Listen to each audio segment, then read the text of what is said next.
One of the most irritating takes in the world to me is the idea that video games are strictly and only a form of escapism and that this is the only reason that people play them.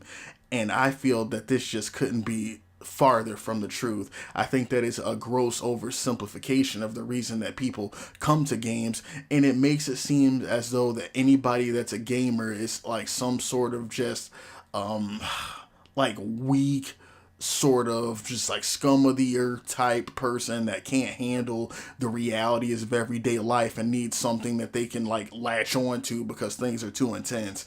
And to me, that couldn't be farther from the truth. Like, just like with any hobby, there are people that take it to extremes. There are some people that are actively going against their priorities, in the sense that they're avoiding personal relationships, they're avoiding taking care of themselves, they're avoiding schoolwork, they're avoiding actual work and career related things in order to play games. And for them, they are using it as a form of escapism to get away from these responsibilities.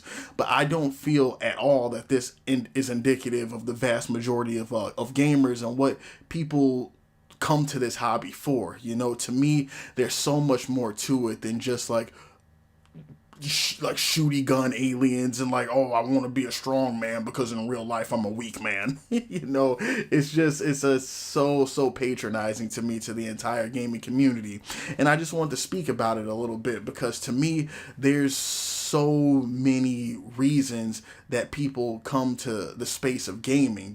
Like there are so many genres, so many stories to tell, so many different characters that you can't just sit down and pigeonhole an entire group or population of people and call them these, like, basically these escapist losers for enjoying this hobby, when so many people have so many different motives for playing the things that they do, for coming into this hobby.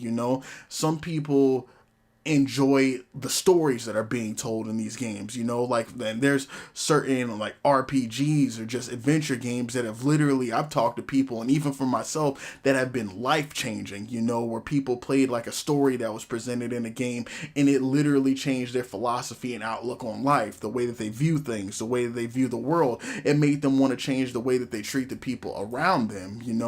The people come to the gaming space for the camaraderie aspect. Some people enjoy gaming as a social means. Like, it's not this weird sort of social pariah, like outcast activity that I guess that it used to be viewed as. I know it used to be viewed as that, and I think to an extent that it still is, because this take is still there.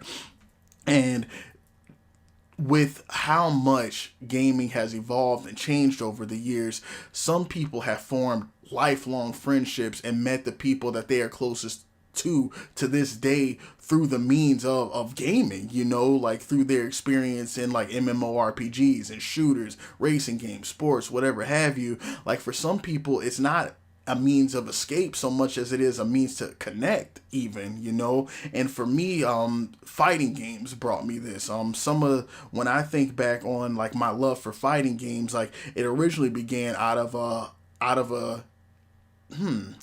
how do I want to put it, out of a love for like the art and everything. I loved like the animations. I thought they were just badass. I thought it was cool. People doing these uppercuts, buff guys beating the hell out of each other. You got hurricane kicks, like all this crazy stuff happening, man. Sure, you kids, I know kids.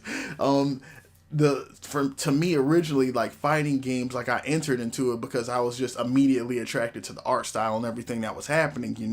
But as I progressed kind of down that rabbit hole, as what tends to happen for people that find that they have a passion for gaming or really any hobby, is that, like, you start off scratching the surface, and then when you dive in deeper to what's happening, a whole world of things opens up to you. For me, this was fighting games. Through fighting games, I learned a great deal about like how complex these games are, and through learning how complex these games are, I learned how to apply myself and learn complex things. I learned the ability, not even just work ethic, but I learned how to learn from playing fighting games, if that makes sense. I learned that you have to enter a training room and like figure out like what am I doing here. Like, it's not even just about time spent, but using the time that you have effectively, learning like, okay, this is what I'm losing to. Why am I losing to this? How does this move's properties act? What characters can use this move? How do I get around it? Like, it literally, it can teach you critical thinking skills, you know, and this is something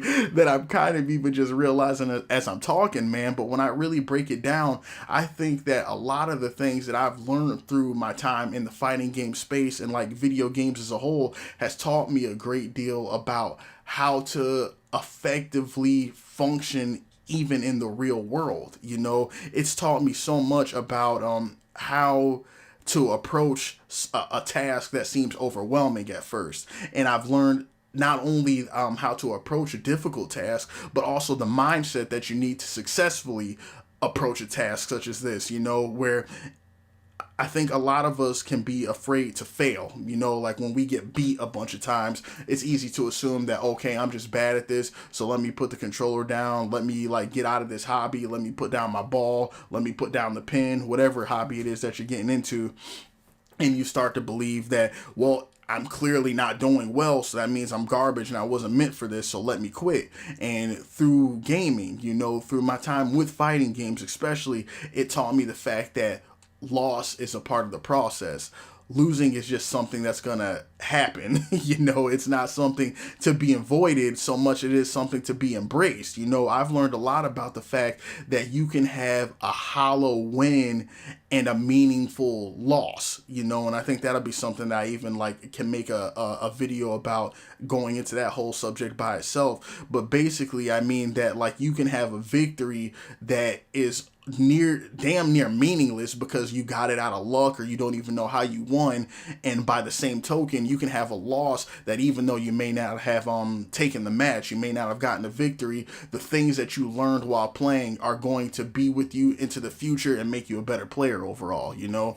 So I went off on a tangent, man. I kind of missed I'm missing the point that I originally started with. But just going back to how video games and fighting games especially can give you real world tools, you know, like I started talking about how like the community based aspect and how what attracted me to fighting games initially was the art, and then it was the gameplay, and then from the gameplay I entered into a community of people to play with because we all not only shared the same passion, but our competitive desire brought us together, man. And through the platform of the video game, I've met some of the people that I'm closest to this day, you know, like, and even people that I don't know, if I know that we enjoy the same game, it's so weird how closely connected you can feel to someone strictly based off of the fact that you guys play the same game and you have a similar passion and love for it. Like, you can meet a complete stranger who feels like you've known them for years strictly based off of your guys' mutual love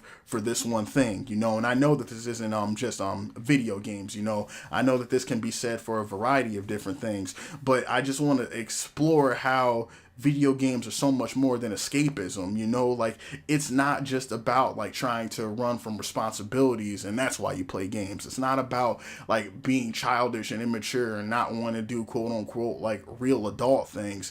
It's the art, it's the engagement, it's the critical thinking, it's the stories being told, it's the people that you meet, it's the music, you know, like it's literally the art of it, you know. And I get upset, man, when I think about all the hours and time, like just the hours and the effort that goes into making some of these like gaming experiences, and to have people write it off as just like some shallow sort of like child's play thing where like adults aren't allowed to either take it seriously or enjoy themselves, or like if they do, they're only doing it because they're trying to get rid of their real life, you know. They can't handle the pressures of real life. It's just such a load of bull to me, you know.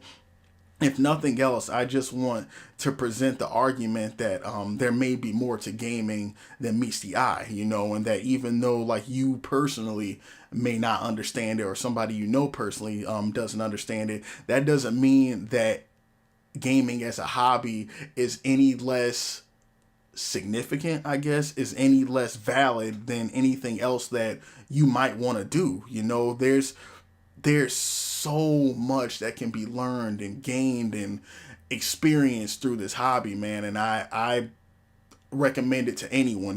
I think that what the reality of it is that any hobby taken too far can end up being a negative. You can be a fitness head, like a gym guy, and end up losing the what am I trying to say here? You can end up losing basically like the healthiness and the balance in your life from over exerting yourself in the gym.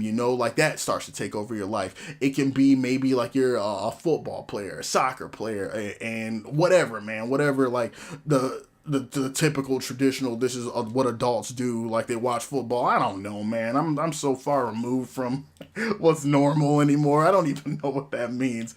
But any hobby taken too far can be seen as like a negative, or can take your life over and ruin things for you. It's not just a matter of gaming is the only thing that can take this from it's anything taken to an extreme.